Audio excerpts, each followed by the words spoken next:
نحمده ونصلي على رسوله الكريم أما بعد فأعوذ بالله من الشيطان الرجيم بسم الله الرحمن الرحيم فيهما فاكهة ونخل ورمان فبأي آلاء ربكما تكذبان فيهن خيرات حسان فبأي آلاء ربكما تكذبان حور مقصورات في الخيام فبأي آلاء ربكما تكذبان لم يطمثهن إنس قبلهم ولا جان فبأي آلاء ربكما تكذبان صدق الله العظيم. درود شریف پڑھ. اللهم صل على محمد وعلى آل محمد كما صليت على إبراهيم وعلى آل إبراهيم إنك حميد مجيد. اللهم بارك على محمد وعلى آل محمد كما باركت على إبراهيم وعلى آل إبراهيم إنك حميد مجيد. اللهم صل على محمد افضل الصلوات. 27واں پارہ سورۃ الرحمن اور اس کا آخری یعنی تیسرا رکوع چل رہا ہے.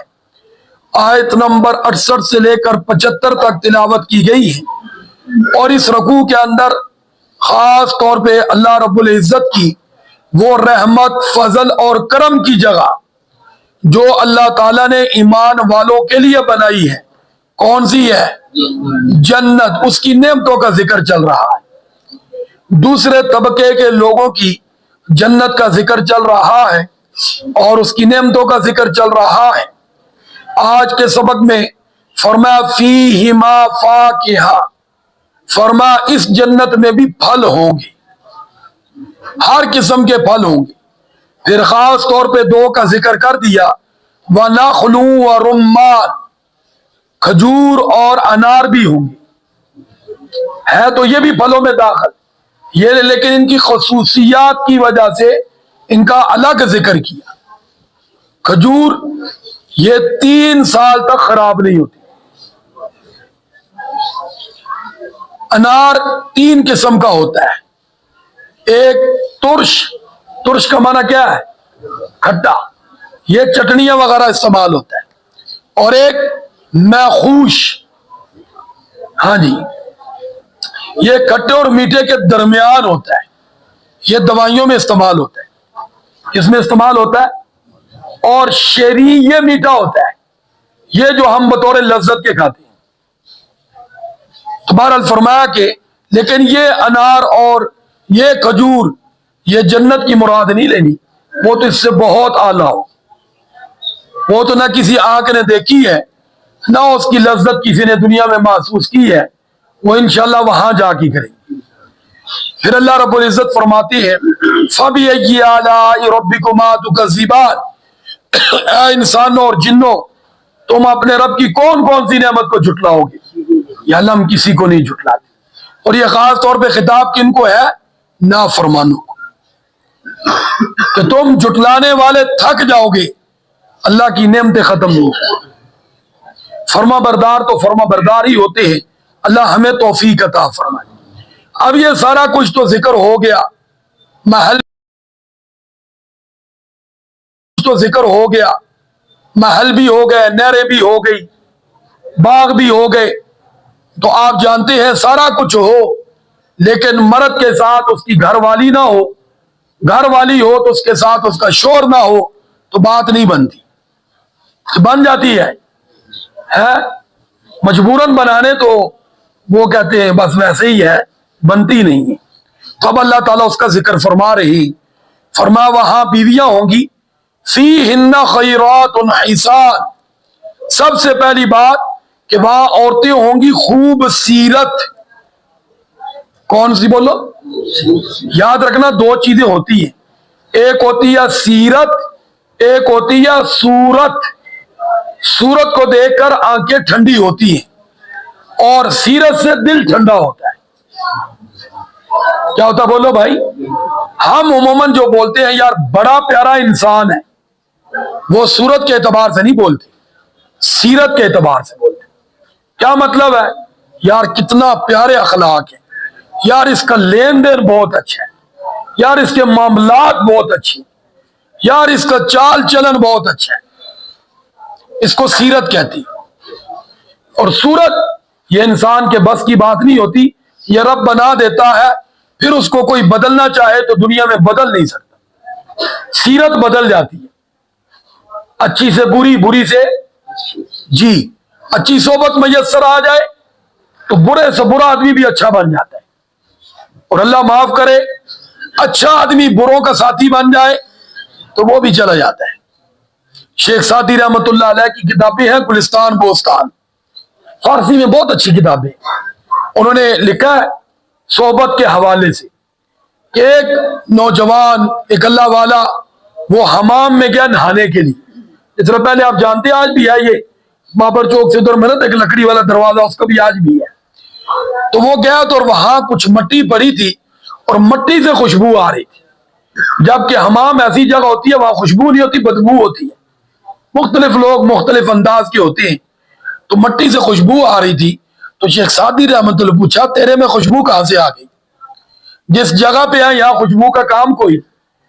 تو اس مٹی نے زبان حال سے کہا کیا شیخ میں نے کچھ عرصہ گلاب پھول کی ہم نشینی اختیار کی ہے، اس کے ساتھ رہی ہوں، وہاں کی خوشبو میرے میں بھی آ گئی۔ تو اس لیے ہم نشین اچھا ہونا چاہیے، دوست اچھا ہونا چاہیے، والدین اچھے ہونے چاہیے، استاد اچھا ہونا چاہیے، پیر اچھا ہونا چاہیے، امام اچھا ہونا چاہیے، مقتدی اچھے ہونے چاہیے، مرید اچھا ہونا چاہیے، شاگرد اچھا ہونا چاہیے، اولاد اچھی ہونی چاہیے۔ دونوں طرف سے اچھے ہوں گے تو بات بنے گی، ورنہ ادھوری رہے گی۔ دونوں ایک دوسرے کو اپنی طرف کھینچیں گے اور ایک دوسرے کو پاگل کہیں گے۔ ہاں جی، والدین کہتے ہیں اولاد بڑی نافرمان بے وقوف، اور کہتے ہیں ابا ان پڑھ جاہل، اس کو پتہ ہی نہیں، پرانے دور دیا گلا کرتا ہے۔ اب اس میری بات کا جواب دو، حقیقت ہے یہ نہیں؟ سارے بولو ہے؟ جو اولاد کو کہتے ہیں کہ نافرمان ہے تو اولاد کا جواب کیا ہوتا ہے؟ ابا ان پڑھ ہے۔ جی ہاں، ابے کو زمانے کا پتہ ہی کوئی نہیں، لو چاند پہ پہنچ گیا، ابا یہ پہلیاں گلا کرتا ہے۔ جی ہاں، یہ ہے کھینچ تان، ابا اپنی طرف کھینچ رہا ہے، بیٹا کدھر کھینچ رہا ہے بولو بھائی۔ اور یہی استاد شاگرد کے درمیان میں بات ہوتی ہے، آپس میں نہ بات بنے، وہ کہتے ہیں پتنی استاد ہوائی گلا کرتا ہے۔ ہاں جی، وہ کہتا ہے شاگرد کو بات سمجھ نہیں آتی، سمجھتے ہی نہیں ہے۔ یہی پیر مرید امام مقتدی مسئلہ یہی ہوتا ہے۔ تو اس لیے دعا کیا کرے اللہ کرے ہم مزاج بھی بات بن جائے۔ اور میاں بیوی میں بھی عموماً جھگڑا یہی ہوتا ہے، وہ کہتا ہے جاہل ملا، وہ کہندی ان پڑھ ملی، دونوں کا معاملہ ایک ہی ہوتا ہے کہ اصل کیا مزاج نہیں بن۔ مزاج بن جائے تو میرے بھائی ان پڑھ بھی ہو تو پڑھا لکھا بھی کہتا ہے الحمدللہ اللہ تعالیٰ نے بہت اچھی دی ہے۔ اگر مزاج کیا ہو جائے بولو بھائی، ہاں مل جائے۔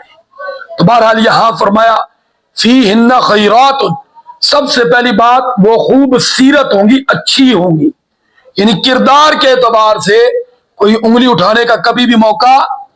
پھر فرما حسان، خوبصورت بھی ہوں گی، خوبصورت بھی ہوں گی۔ فَبِأَيِّ آلَاءِ رَبِّكُمَا تُكَذِّبَانِ، فرمایا انسانوں اور جنوں تم اپنے رب کی کون کون سی نعمت کو جھٹلاؤ گے؟ یا اللہ ہم کسی کو نہیں جھٹلاتے۔ حور مقصورات فی الخیام، پھر فرمایا وہاں گورے رنگ کی، وہاں پیچھے صرف خوبصورت کہا، تو خوبصورتی میں انسان عموماً دنیا میں گورا رنگ پسند کرتا ہے، تو فرمایا انتہائی گورے رنگ کی ہوں گی، اور مقصورات فی الخیام، اپنے خیموں میں رہنے والی ہوگی، وہ عام گھومنے پھرنے والی نہیں ہوگی۔ تو اس سے پتہ چلا کہ عورت کا اصل مقام چار دیواری ہے، گھر ہے، وہ گھر کی ملکہ ہے، وہ بولو گھر کی کیا ہے؟ اور جس کی عورتیں گھر میں رہتی ہیں، گھر والی ہیں، ان کا خاندان، ان کا قوم قبیلہ، ان کی نسل، وہ ماشاءاللہ اس کی وہ ایک سیرت اور ایک کردار ہی اور ہوتا ہے۔ تو جو عورتیں خود گھر میں نہیں رہتی، اس گھر کی میرے بھائی حالت ہی کچھ اور ہوتی ہے۔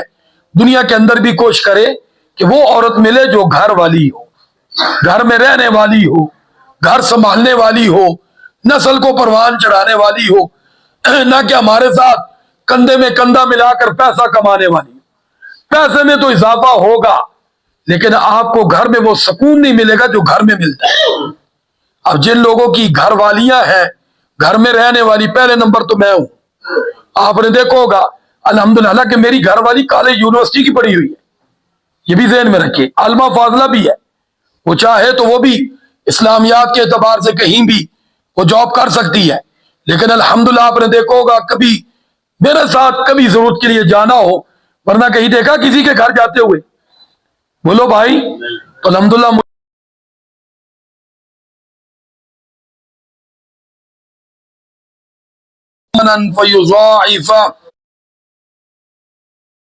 مجھے بہت گھر میں سکون ہے، اس لیے آپ نے بھی مجھے دیکھو گا، مجھے لوگ پوچھتے ہیں کہ آپ امامت کے ساتھ ساتھ کیا کرتے؟ میں کہتا ہوں کچھ بھی نہیں کرتا، گھر میں رہتا ہوں۔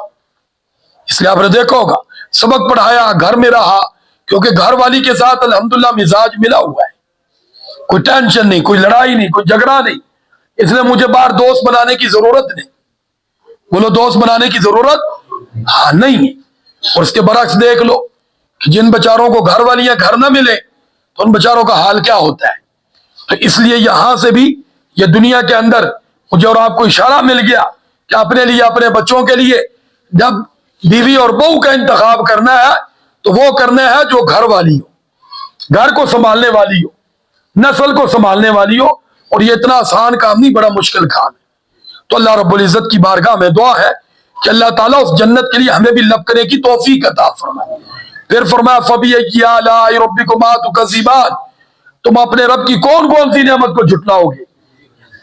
پھر فرمایا لَمْ يَطْمِثْهُنَّ إِنسٌ قَبْلَهُمْ وَلَا جَانٌ، دنیا کے اندر انتہائی گھٹیا انسان بھی ہو نا کردار کے اعتبار سے، وہ بھی چاہتا ہے بیوی با کردار ملے، ہے یا نہیں ہے؟ بولو بھائی۔ جی ہاں، تو اس آیت میں اللہ نے اس کا ذکر کیا کہ وہ اتنی اچھے کردار کی مالک ہوں گی کہ فرمایا اے جنت میں جانے والے، یہ تیری بیوی اتنی پاکیزہ ہے کہ کسی مرد انسان نے یا جن نے اس کو چھوا تک نہیں، دیکھا تک نہیں۔ فَبِأَيِّ آلَاءِ رَبِّكُمَا تُكَذِّبَانِ، اے انسان اور جن تم اپنے رب کی کون کون سی نعمت کو جھٹلاؤ گے؟ یا اللہ ہم کسی کو نہیں جھٹلاتے۔ اللہ رب العزت کی بارگاہ میں دعا ہے، اب یہ سیزن جنت کمانے کا ہے۔ کون سا؟ بولو بھائی۔ اور جنت کا ذکر پڑھ رہے ہیں تو جنت کی طرف لپکنا ہے، یعنی وہ اعمال کرنے ہیں کہ ہم جنت میں پہنچے اور یہ آگے چیزیں ہمارا انتظار کر رہی ہیں، وہاں محل، باغات، حورے سب کچھ ہے، لیکن صرف ہماری کمی ہے وہاں جانے کے لیے۔ تو جنت کے اندر فرمایا رمضان میں جہنم کے دروازے بند، جنت کے سارے دروازے کھلے، شیاطین کو جکڑ دیا جاتا ہے، گناہ کو مشکل کر دیا جاتا ہے، نیکی آسان کر دی جاتی ہے، نیکی کا اجر بڑھا دیا جاتا ہے۔ ایک مرتبہ پڑھ لو سبحان اللہ، 70 مرتبہ سبحان اللہ کہنے کا ثواب ملا ہے۔ کتنا پیمانہ اللہ نے بڑھا دیا ہے۔ تو اللہ مجھے اور آپ کو اس سیزن میں نیکیاں کمانے کی توفیق عطا فرمائے۔ وآخر دعوانا ان الحمدللہ رب العالمین۔ درود شریف پڑھ۔